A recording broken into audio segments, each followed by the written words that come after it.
आप ये देख रहे हैं ना महल, नमरूद का नाम सुन रखा हो आपने। ये उसी का महल है जो नस्ते नाबूद हो गया। तो आप देख सकते हो दुनिया में कैसे कैसे लोग आए फना हो गए, और ये इबरत की निशानी है। यही वो जगह है जहाँ पर हजरत इब्राहिम अलैहिस्सलाम जो है उनकी विलादत हुई। तो मैं अभी अंदर आ चुका हूँ। इन्हीं के अंदर जो है हजरत अय्यूब अलैहिस्सलाम जो है उनकी मज़ार है। तो ये वो कुआ है जहाँ पर आपको बताऊंगा अल्लाह ने हजरत अय्यूब अलैहिस्सलाम से कहा कि आप जो है पैर मारो जमीन पर। उन्होंने पैर मारा और यहाँ पर चश्मा निकला। तो बताते हैं कि 6 साल पहले यहाँ पर अटैक हुआ था और इस जगह को पूरा खत्म कर दिया गया था IS द्वारा। तो अब इस जगह को दोबारा तामीर किया जा रहा है अच्छी तरीके से। कैसे हो दोस्तों, एक नया दिन, एक नया सफर। तो मैं हूँ इस समय इराक में, और आज का जो ब्लॉग है बहुत स्पेशल होने वाला है, क्योंकि आज मैं जो आपको जगह दिखाने वाला हूँ ना, वो जगह है हजरत इब्राहिम अलैहिस्सलाम। यहाँ वो इस दुनिया पर आए, और सोच के देखिए कि कुरान शरीफ में यानी लगभग 57 लाख के आसपास नबियों का जिक्र हुआ है, और उसमें से कुछ नामों को मेंशन किया गया है, यानी 22-23 जो भी नाम है उनमें से मेंशन किया है। और उन्हीं में से एक है हजरत इब्राहिम अलैहिस्सलाम, जिनके जगह हम देखने वाले हैं जब वो इस दुनिया में आए। साथ ही साथ आपने जो नाम सुन रखा होगा वो सुन रखा होगा हजरत अय्यूब अलैहिस्सलाम। उनका भी हम आपको बारे में बताने वाले हैं, क्योंकि जब आप इराक आते हो ना तो 70,000 के आसपास नबियाँ ऐसे हैं जो इस धरती पर आए हैं, बट नाम मेंशन नहीं है। इसलिए ये इराक है ना, ये काफी खास जगह बोली जाती है। तो ब्लॉग को शुरू करते हैं। साथ ही साथ अय्यूब अलैहिस्सलाम के बारे में आपने सुन रखा होगा किस तरीके से अल्लाह ने उन्हें बहुत दौलत से नवाजा, और उनके बाद इम्तहान लेने के लिए सब कुछ छीन लिया उनसे। तो वो जो वाक्य सुन रखा होगा और वो जगह आप आज खुद देखोगे ना, तो यकीन मानिए आप इमोशनल हो जाओगे। तो ब्लॉग को शुरू करते हैं। तो जिस लोकेशन में मैं खड़ा हूँ ना, ये करबला से 30 किलोमीटर आगे जब चलते हैं ना हिल्ला, उसके पास जगह है। और ये देखिए चारों तरफ आपको सिर्फ धुआं ही धुआं दिखाई देगा, क्योंकि थोड़ा फ्लो हो रहा है क्योंकि ठंड है, और आगे बस खड़ी है। और अभी जो है हम अंदर चलने वाले हैं जहाँ पर हजरत इब्राहिम अलैहिस्सलाम जो है इस दुनिया पर आए, यानी उनकी विलादत हुई। और अभी वहीं चल रहे हैं। वो यहाँ पर आप देख सकते हो सब कुछ बंद है। मेरे हिसाब से यहाँ पर आई थिंक मार्केट वगैरह होती है, लेकिन फिलहाल वो मुझे बंद दिख रही है। क्यों साहब?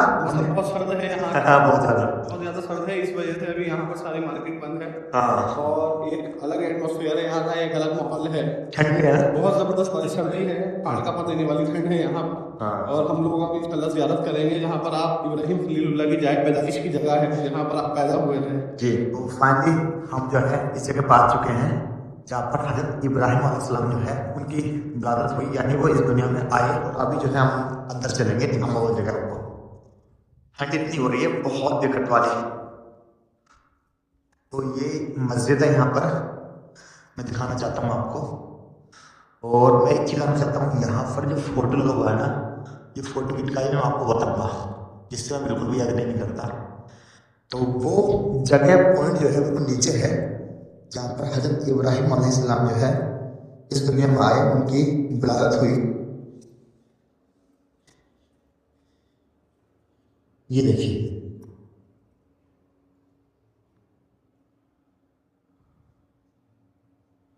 यही वो जगह है जहाँ पर हजरत इब्राहिम अलैहिस्सलाम जो है उनकी विलादत हुई, और वो इस दुनिया में आए मैसेज देने के लिए। ये देखिए, अब उनका जो मकाम है ना, वो मकाम जो है वो बताते हैं बैतुल मुक़द्दस में है।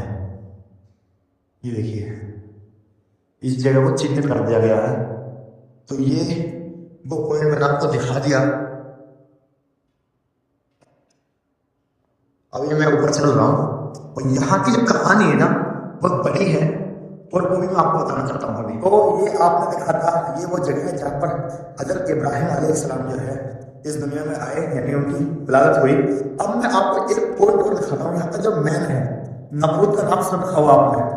जितनी भी बात है ना, ये ऐसी बात है जिनके बारे में आपको क्यूरियोसिटी बचपन से थी, कि बचपन से अब तक आप सुनते हुए आए हो। और नमरूद का जब नाम आता है ना, तो यहाँ से फिर आपको पता चलना चाहिए कि इब्रत की निशानी क्या होती है। आप ये देख रहे हैं ना महल, नमरूद का नाम सुन रखा होगा आपने। ये उसी का महल है जो नस्ते नाबूद हो गया। ये वो दौर था जब हजरत इब्राहिम अलैहिस्सलाम जो है इस दुनिया में आए, जैसे उनकी विलादत हुई। और ये उस समय का बादशाह था। जैसे हमेशा हर नबी के दौर में अलग अलग तरह के बादशाह रहे, बुराई की दुनिया के बादशाह। जैसे फिरौन रहे थे उस दौर में, तो ये उस दौर का बादशाह था, बुराई की दुनिया का बादशाह था। और इसे पता चला कि यहाँ पर कोई बच्चा आने वाला है जो कि आगे जाकर इनके लिए नुकसानदायक होगा। तो जाहिर है वो हजरत इब्राहिम अलैहिस्सलाम थे। तो इसने क्या किया कि बाद में पता चला, कहानी शॉर्ट में बता रहा हूँ, तो आग में हजरत इब्राहिम अलैहिस्सलाम को डाला गया, लेकिन वो माशाल्लाह में कुछ नहीं हुआ। जिनको डाला गया वो जब खाक हो गए। तो ओवरऑल ये है कि ये उसी का महल है, नस्ते नाबूद हो गए। और ये बुतों की उसमें पूजा हुआ करती थी। तो ये रास्ता है, इसका पहले में जाना हुआ करता था, अब प्रशासन ने मना कर रखा है, कोई नहीं जाता। तो आप देख सकते हो दुनिया में कैसे कैसे लोग आए, फना हो गए। और ये इबरत की निशानी है कि अल्लाह ने इसको नस्ते नाबूद कर दिया। और ये अपने आप को बुराई की दुनिया का बादशाह तो था, ये जो है बुराई को इसने आम कर दिया था। और ये वो जगह है नमरूद का महल, और इसी के जस्ट सामने ये वो जगह है जहाँ पर हजरत इब्राहिम अलैहिस्सलाम जो है जो इस दुनिया में आए, ये आप देख सकते हो। और ये इस समय मैं इराक में हूँ, ये देख लीजिए। तो जब आप इराक आते हो ना, यानी जब आप तुम्हारे करबला के 30-40 किलोमीटर आगे चलते हो तो वहाँ पर ये लोकेशन होती है। तो अभी हमने देखा नमरूद का महल जो नस्ते नाबूद हो गया, और वो जगह जहाँ पर हजरत इब्राहिम अलैहिस्सलाम जो है इस दुनिया में आए। और अभी जो हम जा रहे हैं ना, वो जा रहे हैं जिसे बोला जाता है सब्र अय्यूब अलैहिस्सलाम के बारे में। तो आपने सुना होगा किस तरीके से अल्लाह ने उन्हें दोनों से नवाजा था, हेल्थ से नवाजा था, एक अच्छी फैमिली से नवाजा था। उसके बाद जो शैतान था उसने अल्लाह से कहा कि ये अय्यूब अलैहिस्सलाम इसलिए शुक्रिया अदा करते हैं आपका, इसलिए शुक्र करते हैं क्योंकि आपने बहुत कुछ दिया है। अल्लाह अजमाइश का दौर था तो अल्लाह ने सब कुछ वापस ले लिया। उनकी फैमिली, बच्चे इस दुनिया से चले गए, उनके पास जो दौलत थी वो सब कुछ खत्म हो गई। यहाँ तक बताते हैं कि इतनी बड़ी बीमारी, बताते हैं कि 17 साल जो है उन्हें इतनी बड़ी बीमारी में हो गई कि उनके शरीर से गोश्त के टुकड़े निकलते थे, ऐसा बताया जाता है। और उसके बाद भी जो है वो अल्लाह का शुक्रिया अदा करते थे। आगे कहानी क्या है मैं आगे लोकेशन में आपको बताऊंगा। तो ये हमारी बस है जिससे हम चल रहे हैं। और यहाँ भाई आस पास ना दूर दूर तक कोई भी दिखाई नहीं दे रहा है, ये देखिए। चलो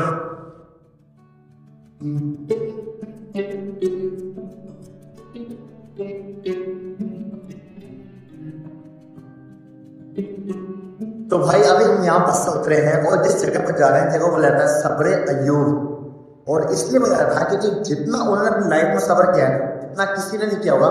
17 साल इम्तिहान लिया अल्लाह ने एक बीमारी देकर। और बीमारी बताते हैं कि उनके शरीर से गोश्त के टुकड़े उतरते थे। उसके बाद भी वो अल्लाह से कहते थे अल्लाह इतनी हिम्मत दे कि ताकि मैं तेरा शुक्रिया अदा कहता रहूँ। और उसके बाद अल्लाह ने उनसे सब कुछ छीन लिया था, यानी दौलत छीन ली, बच्चे छीन लिए, बीमारी में उन्हें घेर दिया। और उसके बाद 17 साल जब कंप्लीट हुए उसके बाद अल्लाह ने उनसे कहा कि जमीन पर आप पैर मारो। जहाँ पर उन्होंने जमीन पर पैर मारा वहां से चश्मा निकला और उससे उन्होंने गुस्ल किया।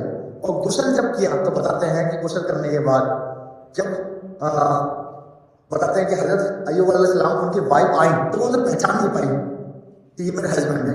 मतलब सब कुछ वापस कर दिया, उनकी जो हेल्थ थी ना वो वापस हो गई। तो ये रास्ता है और अभी हम उस मकाम पे जाएंगे। और यहाँ पर एक छोटी सी मार्केट है जो वैसे तो आज फिलहाल बंद है, ज़्यादा कुछ खास है नहीं, ठीक है।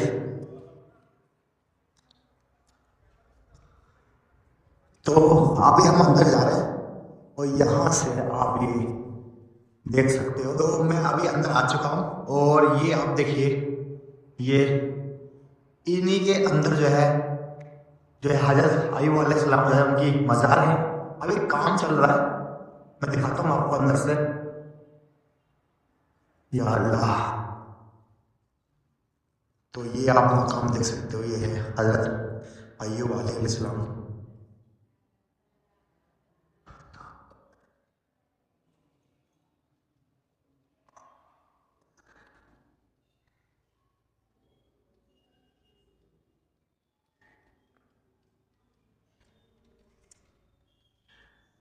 तो अभी मैंने दिखाई थी आपको मज़ार अय्यूब अलैहिस्सलाम की।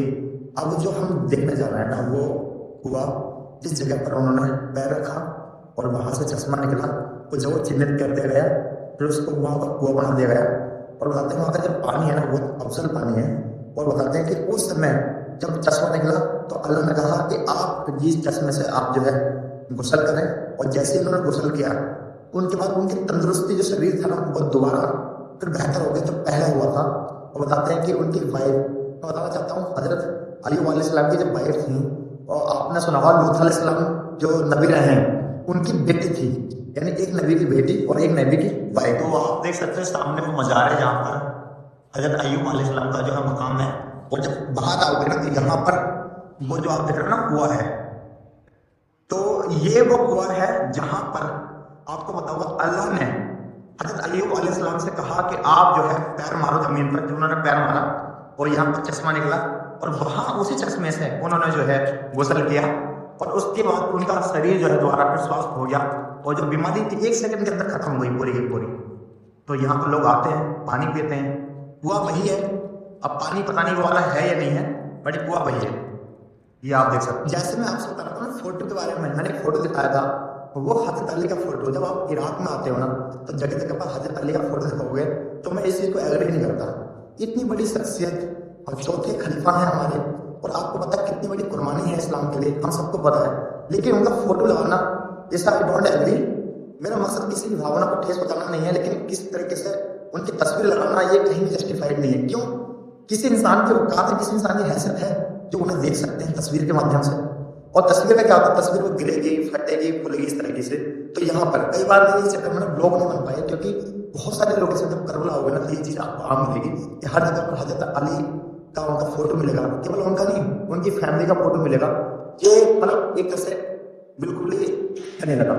तो मैं अभी उसी मुकाम पर हूँ, और आपने ये पीछे मुकाम देखा जो हजरत अय्यूब अलैहिस्सलाम और उनका मुकाम दिखाया मैंने आपको। और अभी तो हम जा रहे हैं यहाँ से नजफ जा रहे हैं, तो मात्र 50 किलोमीटर दूर है, और हमें तो आया उस समय वो करबला से आया। करबला से जब 30-40 किलोमीटर दूर आते हो तो उस जगह पर ये लोकेशन है। तो यहाँ से मैं आपको डिजाइन दिखाता हूँ मस्जिद का जहाँ पर काम चल रहा है, और ये बिल्कुल सेम जो ईरानी एक कॉन्सेप्ट है ना वो आपको यहाँ की मस्जिदों में देखने मिलेगा।